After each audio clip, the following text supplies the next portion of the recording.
Virus जिससे आज पूरी दुनिया लड़ रही है। क्या आप जानते हो कि ये जो वायरस है ना, इसके साथ हमारा शरीर कैसे लड़ता है? और साथ ही साथ क्या आपको ये पता है कि आपका जो ये शरीर है ना, जो आपको बाहर से दिखता हुआ एक साधारण सा शरीर दिखता है, ये इतना भी साधारण नहीं है, बल्कि ये भी कुदरत का दिया हुआ एक अद्भुत करिश्मा है। अगर आप जानते हो तब तो ठीक है, लेकिन अगर आप नहीं जानते हो तो आपके लिए ये जानना बहुत ही ज़रूरी है। इसलिए आज आप इस वीडियो को पूरा देखिए, क्योंकि आज आप इस वीडियो में ऐसे ही अपने बॉडी के बारे में काफ़ी इंटरेस्टिंग फैक्ट्स के बारे में जानने वाले हो दोस्तों।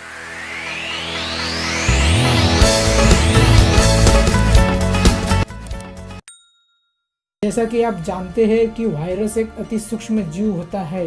अगर हम इसको एक्चुअली में माइक्रोस्कोपिक लेवल पे देखेंगे तो हमें इसमें सिर्फ एक जेनेटिक कोड मिलेगा, जिसके ऊपर से एक प्रोटीन का लेयर मौजूद होता है, जिसमें वही जेनेटिक कोड प्रोटेक्टेड रहता है। ये ठीक वैसे ही होता है जैसे हमारे कंप्यूटर के प्रोग्रामिंग के कोड्स होते हैं। जैसे कि दोस्तों आप जानते हैं कि हमारे कंप्यूटर में अगर कोई भी वायरस घुस जाए तो उसके बाद वो हमारे कंप्यूटर के प्रोग्रामिंग को डिस्टर्ब कर देता है, जिसके बाद हमारा जो कंप्यूटर है वो ढंग से काम नहीं कर पाता है। ठीक ऐसे ही ये भी वायरस जब भी हमारे शरीर में घुस जाता है तो ये हमारे शरीर के प्रोग्रामिंग को डिस्टर्ब कर देता है, जिसके बाद हमको भी एंटीवायरस की ज़रूरत पड़ती है। हमारे लिए एंटीडोज और वैक्सीन्स होती है। कंप्यूटर्स की तरह ही हमारा शरीर कैसे काम करेगा ये पहले से ही रीप्रोग्राम्ड होता है, जो कि हमारे शरीर में मौजूद सेल्स में ये प्रोग्राम स्टोर रहता है।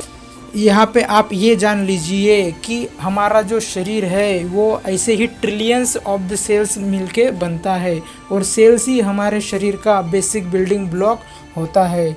जब भी कोई बाहरी वायरस हमारे शरीर पे अटैक करता है तो वो सबसे पहले हमारे शरीर के सेल्स पे ही अटैक करता है, जिसके बाद जैसा कि मैंने आपको बोला था कि वायरस ये सिर्फ एक कोड होता है, तो वो अपने कोड को जो हमारे प्रोग्रामिंग का कोड है उसमें वो खुद के कोड को इंजेक्ट कर देता है, जिसके बाद हमारे ही जो सेल्स है वो अभी उस वायरस के कोड को एग्जीक्यूट करना स्टार्ट कर देते हैं।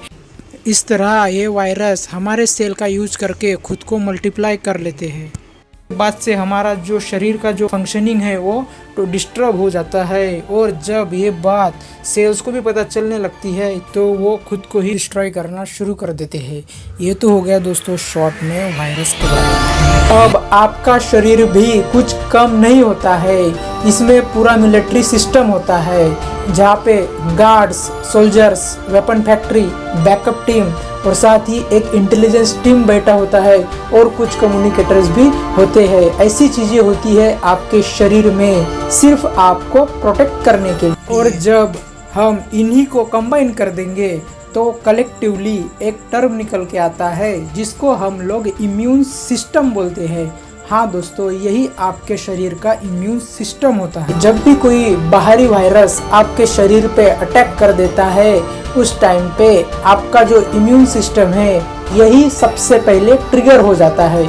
क्या कहोगे आप अगर मैं कहूँ कि आपका शरीर हमेशा ही अंडर अटैक रहता है, क्योंकि हमारे एनवायरनमेंट में हमेशा ही कुछ छोटे बैक्टीरियाज मौजूद होते हैं, जिसके चलते हमारा शरीर हमेशा ही इस तरह के बैक्टीरिया से घिरा रहता है।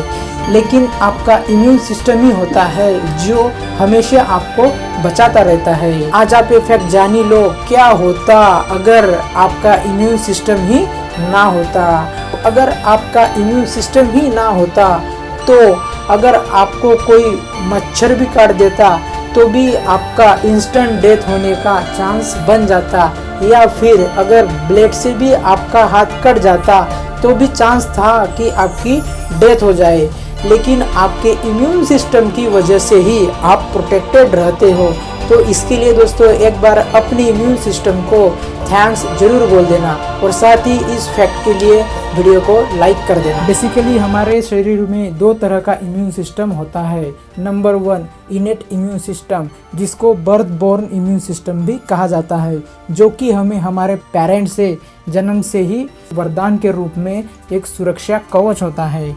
और सेकेंड एडेप्टिव इम्यून सिस्टम, ये हमारे शरीर में बाद में डेवलप होना शुरू हो जाता है जब हमारा शरीर किसी वायरस के कांटेक्ट में आता है, तब हमारा शरीर कुछ स्पेसिफिक एंटीबॉडीज़ को प्रोड्यूस करता है। इसीलिए इस इम्यून सिस्टम को स्पेसिफिक इम्यून सिस्टम भी कहा जाता है और ये खुद को उस वायरस के साथ लड़ने के लिए डेवलप कर लेता है।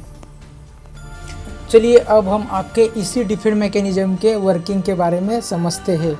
जब भी कोई भी बाहरी एजेंट जो कि कोई वायरस, बैक्टीरिया या फिर कोई भी अदर एंटीजन हो सकता है जो आपके शरीर में अवैध रूप से घुस आया हो, वो आपके इम्यून सिस्टम द्वारा डिटेक्ट किया जाता है। उसके बाद आपका इम्यून सिस्टम उस बाहरी एजेंट के लिए अपने प्राइमरी सेना को उस बाहरी एजेंट के पास भेज देता है, जिसमें माइक्रोफेजेस, बेजोफिल्स, न्यूट्रोफिल्स और कुछ नेचुरल किलर सेल्स भी मौजूद होते हैं। और इसी को आपके शरीर का फर्स्ट लाइन ऑफ डिफेंस भी कहा जाता है। और ज़्यादातर केसेस में यही आपके बॉडी का फर्स्ट लाइन ऑफ डिफेंस ही जो बाहरी एंटीजेंस होते हैं उनको मार देते हैं।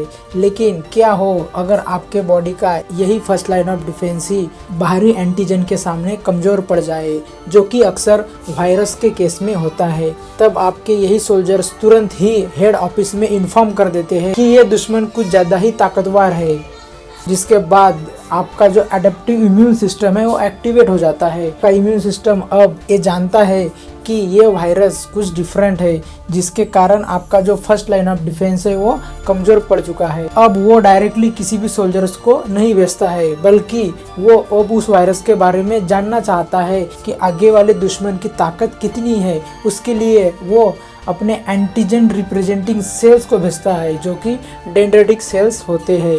और यही डेंड्रिटिक सेल्स उस वायरस के पास जाके कुछ प्रोसेसिंग करके उसकी जो सारी इंफॉर्मेशन है उसको अपने ऊपर प्रिंट कर लेते हैं। और उसके बाद कुछ हेल्पर टी सेल की मदद से वो जो इंफॉर्मेशन है उसको इंटेलिजेंस टीम के पास रिप्रेजेंट कर देते हैं। और तब आपका जो एडेप्टिव इम्यून सिस्टम है वो उस इंफॉर्मेशन के मुताबिक जो अपने टी सेल्स है उनको ट्रेन करना स्टार्ट कर। फिर यही ट्रेन टी सेल्स खुद को बहुत ही ज़्यादा संख्या में मल्टीप्लाई कर लेते हैं, जिनके बाद इनकी बहुत ही ज़्यादा संख्या में सडनली बढ़ जाते हैं। और इन्हीं में से कुछ T cells memory T cells कहलाते हैं और कुछ T cells killer T cells कहलाते हैं।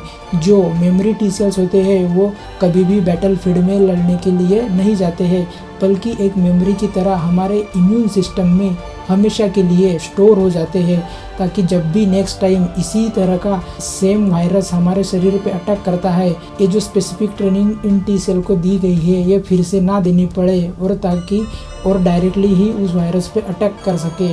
और जो किलर सेल होते हैं वही बैटलफील्ड की ओर आगे बढ़ते हैं, लेकिन इनके पास बाहरी एजेंट को मारने के लिए वेपन नहीं होता है। तो फिर ये हमारे शरीर के वेपन फैक्ट्री में जाते हैं, जहाँ पे बी सेल्स मौजूद होते हैं। फिर यही टी सेल्स उन बी सेल्स को सारी कहानी बताते हैं, और फिर हमारा जो बी सेल होता है वो प्लाज्मा सेल को प्रोड्यूस करता है। और प्लाज्मा सेल के मदद से ही जो हमारा वेपन होता है, जिसको हम लोग एंटीबॉडीज़ भी कहते हैं। हाँ दोस्तों, हमारे शरीर के केस में वेपन मतलब एंटीबॉडीज़ ही होते हैं, जो बाहरी एंटीजन को मारने के लिए काम आते हैं। फिर जैसा कि टी सेल ने उन बी सेल को जो इंफॉर्मेशन बताई है उसके मुताबिक प्लाज्मा सेल की मदद से हमारा बी सेल एंटीबॉडीज़ को प्रोड्यूस करने लगता है। उसके बाद जैसे ही एंटीबॉडीज़ प्रोड्यूस हो गए तो वही एंटीबॉडीज़ खुद को बहुत ही रैपिडली मल्टीप्लाई कर लेते हैं, जो कि 2000 एंटीबॉडीज़ पर सेकंड की रेट से वो मल्टीप्लाई होना स्टार्ट हो जाते हैं। और फिर यही हमारे टी सेल्स, बी सेल्स अपने ऊपर एंटीबॉडीज नाम के वेपन को लेके उसी बैटलफील्ड की ओर आगे बढ़ते हैं। और इधर ऑलरेडी हमारे माइक्रोफेजेस, न्यूट्रोफिल्स और कुछ नेचुरल किलर सेल्स उन वायरस की ले रहे होते हैं। और फिर जो हमारा बी सेल्स होता है वो अपने ऊपर के एंटीबॉडीज़ को उन वायरस के ऊपर छोड़ देता है, जिसके बाद जो हमारे एंटीबॉडीज़ है वो उस वायरस को घेर लेते हैं। फिर उस वायरस की ताकत ऐसे ही कम हो जाती है। उसके बाद जब एंटीबॉडीज उस वायरस को घेर लेते हैं, उसके बाद जो हमारे टी सेल्स है वो भी उनके ऊपर कंटिन्यू अपना वार करते रहते हैं, जिसके बाद उस वायरस का उस जगह पे टिकना नामुमकिन हो जाता है और वो वायरस मर जाता है। इस तरह से हमारा इम्यून सिस्टम जंग जीत जाता है। अब आप यहाँ पे एक बात ध्यान में रखिए, जैसे कि मैंने वीडियो में आपको पहले बताया था कि हमारे टी सेल्स में ही कुछ ऐसे भी टी सेल्स होते हैं जिसको हम मेमोरी टी सेल्स बोलते हैं, जो कि बैटलफील्ड में नहीं आए थे। अब वही मेमोरी टी सेल्स हमारे इम्यून सिस्टम में हमेशा के लिए एक मेमोरी की तरह स्टोर हो जाते हैं। इस वायरस को मारने के लिए जो एंटीबॉडीज क्रिएट किए गए थे उसका जो कोडिंग था वो उस मेमोरी टी सेल्स में हमेशा के लिए स्टोर रहता है। और इसी की वजह से अगर वही वायरस हमारे शरीर में दोबारा से अटैक कर देता है तो हमारा शरीर तुरंत ही उस वायरस को मारने में कामयाब हो जाता है। तो देखा दोस्तों आपने, कितना अद्भुत होता है हमारा शरीर, है ना सच में अद्भुत। और जितने सोल्जर्स के बारे में मैंने आपको इस वीडियो में बताया है, एक्चुअली में हमारे बॉडी में सिर्फ उतने ही सोल्जर्स नहीं होते हैं, इसी तरह के और भी करोड़ों सोल्जर्स होते हैं जो कि एक काफ़ी कॉम्प्लेक्स नेटवर्क के साथ कनेक्ट रहते हैं। लेकिन मैंने आपको एक शॉर्ट में मेमोरी मैप दे दिया है। चलिए दोस्तों, अब मैं आपको इसी के रिलेटेड एक फैक्ट बताता हूँ। आपने चिकन पॉक्स के बारे में तो ज़रूर सुना होगा ना, चिकन पॉक्स। ओके, तो इसमें फैक्ट ये है कि एक बार अगर हमको चिकन पॉक्स हो जाता है तो उसके बाद दोबारा चिकन पॉक्स कभी नहीं होता। उसका रीज़न यही होता है दोस्तों, जैसा आपने वीडियो में देखा है, हमारे मेमोरी टी सेल्स में ही एक बार अगर वो वायरस हमारे शरीर पे अटैक कर चुका है तो उसका जो कोडिंग है और उसके लिए जो एंटीबॉडीज़ है वो हमारे शरीर में मेमोरी की तरह मौजूद होते हैं, जिसकी वजह से उस वायरस को तुरंत ही मार देते हैं और उसका इफ़ेक्ट भी हमको देखने को नहीं मिलता है। इसी की वजह से कहा जाता है कि हमको एक बार चिकन पॉक्स हो जाने के बाद दोबारा कभी नहीं होता है। ऐसे ही काफ़ी इंटरेस्टिंग फैक्ट्स को जानने के लिए अभी तक आपने इस चैनल को सब्सक्राइब कर दिया है तो थैंक यू सो मच। लेकिन अगर आपने नहीं किया है तो जल्दी से चैनल को सब्सक्राइब कर दीजिए और साथ ही नीचे दिए हुए बेल आइकन को भी ऑन कर दीजिए।